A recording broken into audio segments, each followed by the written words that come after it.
Have you ever imagined what it would be like to lose everything you've worked so hard to build? In the aftermath of such a cataclysmic event, the world fades to a somber grey, and life as you know it seems to crumble to dust. The emotional and psychological impact of a major loss can be likened to a tempest, leaving you in a state of despair, depression, and hopelessness. These feelings may engulf you, akin to dark clouds blotting out the sun, but it's important to understand that these emotions are not your enemies. They are natural responses to the devastation you faced, the echoes of a life that once was. It's vital to acknowledge them, to let them wash over you, to feel their weight. It's a part of the healing process, a stepping stone on the path to recovery. Remember, it's okay to not be okay. You've been through a lot, and it's only natural to feel this way. Now, how do you pick up the pieces and start rebuilding your life after such a loss? Imagine you're navigating a labyrinth. You've hit a dead end. The way forward isn't to keep smashing against the wall, but rather to accept that this path has ended and find another route. It's the same with life.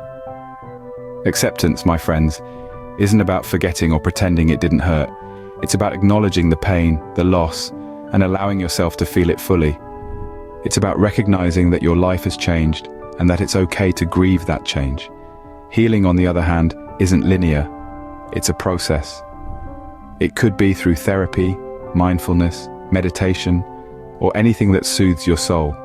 It's about taking care of yourself physically, emotionally, and mentally. It's about giving yourself the compassion, patience, and time you need to rebuild from the ashes. Acceptance and healing are the first steps towards rebuilding your life. Now that you've begun the healing process, what's next? The road to recovery is a journey, and like any journey, it begins with a single step: setting new goals. These goals are your compass, guiding you towards a future that aligns with your values and aspirations. So, how do you decide on these goals? Start by focusing on what truly matters to you. What drives you? What sparks joy in your heart? These are the guiding lights that will illuminate your path forward. But remember, Rome wasn't built in a day. Break down these lofty ambitions into smaller, achievable steps. Each small victory is a stepping stone towards your larger goal. Celebrate these victories, no matter how small they may seem. They are proof that you're moving forward, that you're making progress. Progress, after all, is the real goal, not perfection. Setting new goals gives you a sense of direction and purpose, and it's a crucial step in rebuilding your life. But you don't have to do this alone. How can you build a support system around you? As you navigate the rocky terrain of rebuilding your life, it's crucial to remember that you don't have to shoulder this burden solo. Having a strong support system can be a beacon of light in the darkest of times. Let's start with the people closest to you, your family and friends. These are the individuals who know you best and will likely want to be there for you. Sometimes, it's as simple as reaching out and letting them know you need a shoulder to lean on. Don't be afraid to express your need for support. It's not a sign of weakness, but rather a testament to your strength and resilience. Now, if your personal network isn't enough, or if you feel uncomfortable sharing your struggles with them, it's okay. There are professionals out there whose job it is to guide you through these challenging times. Therapists, counselors, and coaches can provide an outside perspective, helping you to navigate your feelings and set a clear path forward. But what about those times when you need advice from someone who has walked in your shoes? Someone who knows what you're going through on a deeply personal level? This is where support groups come into play. These are communities of people who have experienced similar hardships and can offer empathy, understanding, and practical advice. You can find support groups both in your local community and online. Online communities in particular can be a great resource. They provide a space where you can share your experiences, learn from others, and gain strength from the collective support of people around the world. These platforms can be an invaluable part of your support system, offering you a lifeline whenever you need it. Building a support system is not about being dependent on others, but about recognizing that we are social beings who thrive on connection. It's about understanding that it's okay to ask for help, and that in doing so, you're taking an important step towards rebuilding your life. Remember, you're not alone. Building a strong support system is a vital part of rebuilding your life. You've accepted the situation, started healing, set new goals, and built a support system, what's the final step? As we round off this journey, we arrive at the crucial stage of moving forward. Now, this doesn't mean forgetting or discarding the past.